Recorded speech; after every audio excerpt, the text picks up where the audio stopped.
Hi everyone, so I am in Paris for a couple of days and I thought I would come to Versailles, very famous, quite linked with perfumery, especially given our history of perfume. Here it is behind me, the palace, so let's take a look.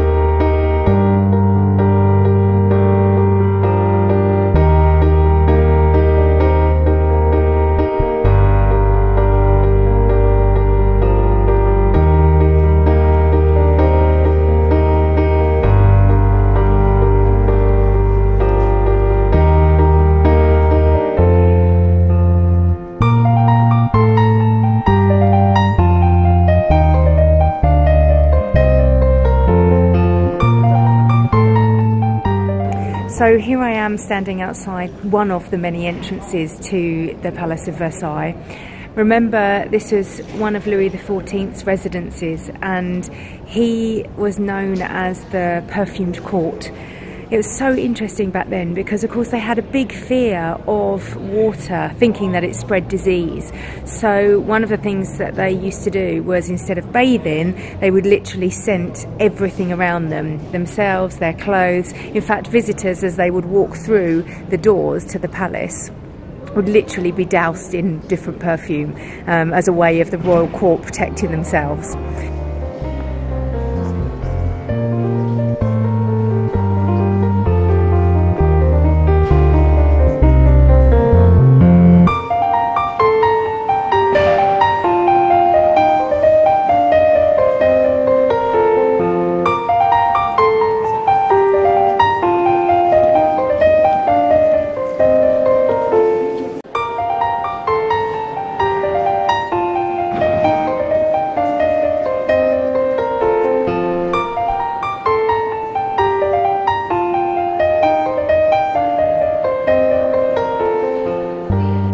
So if you had have watched our history of perfume video where we talked about the 1600s, you will have learnt about Louis XIV. Versailles was Louis XIV's palace. I think it was originally a hunting lodge and he loved this place, and there he is in the picture behind me. I think he looks quite imposing. He is famous in the world of perfumery because he was the one who instructed everyone to wear a different perfume every day.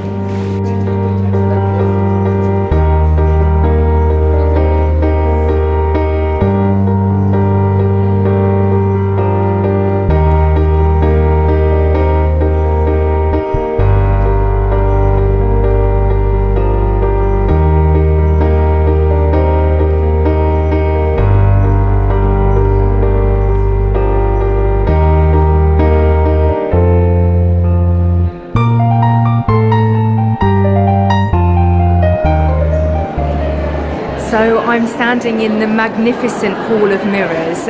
This room is over 73 metres long and would be where Louis XIV would be walking every day to go to chapel.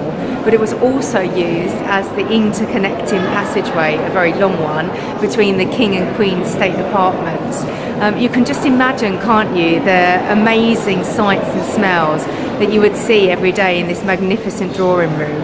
And it was quite amazing really when you look at the history of Louis XIV, particularly with the perfumery in mind.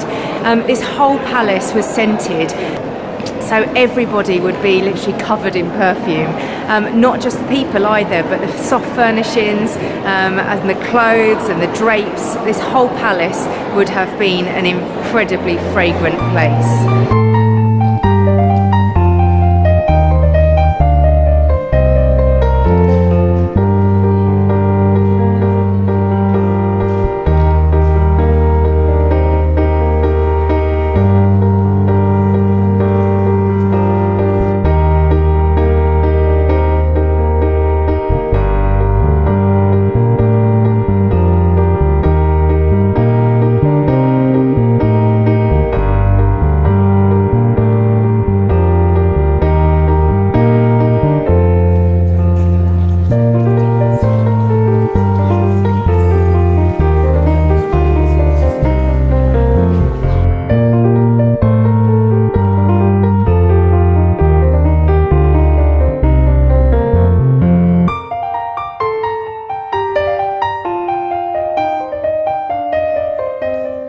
So this side of the palace is where Louis XIV had his bedchamber built. We just saw it, and that's because it's facing east and it's where the rising sun come up.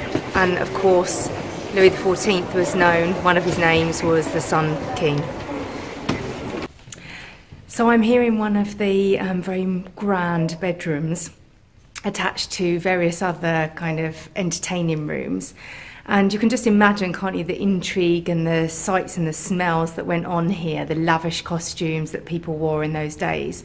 And it was quite the thing to take a mistress. And one of the mistresses that Louis XIV had, they had a bit of a falling out about their perfume. Apparently, his mistress loved to bathe in vanilla, and they were heard often arguing, Louis and his mistress, about the fact that he didn't appreciate her choice of scent. Rumours at the time were that she used to douse herself in such scent to mask the smell of her lover.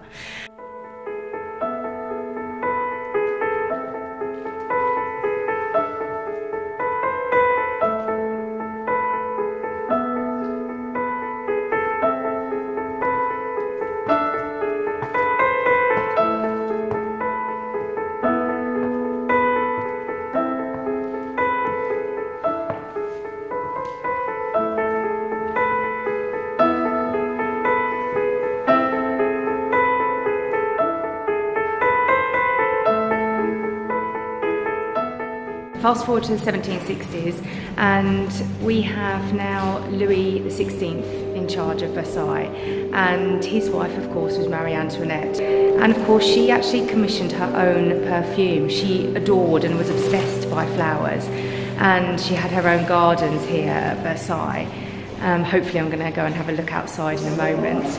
Her perfume was famous at the time and was constructed of orange blossom, rose, jasmine and iris.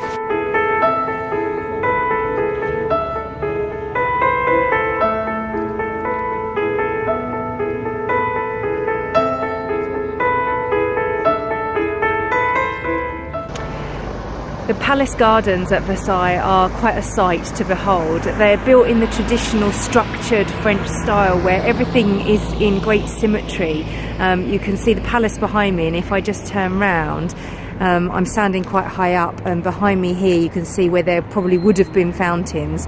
I mean, even in November, where not much is growing in terms of floral displays, you have that amazing green space that's in very symmetrical patterns, with the fountains that would normally be on, I think, behind me.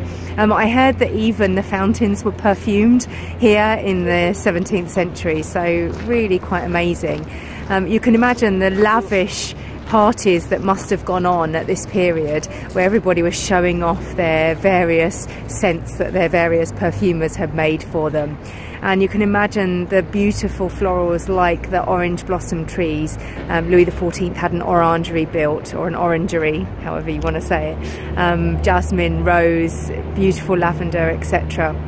So it really must have been quite an amazing place to see.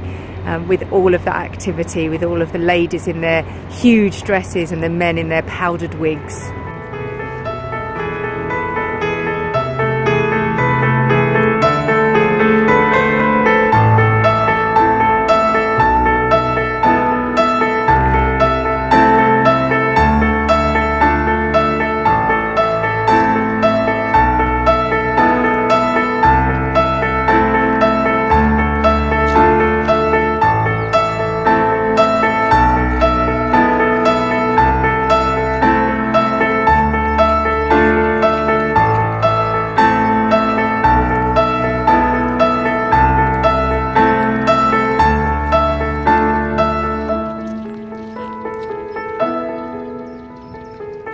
So I hope you've enjoyed joining me on my little discovery of the Palace of Versailles, and taking you through just a few little stories of the perfume history that belongs here.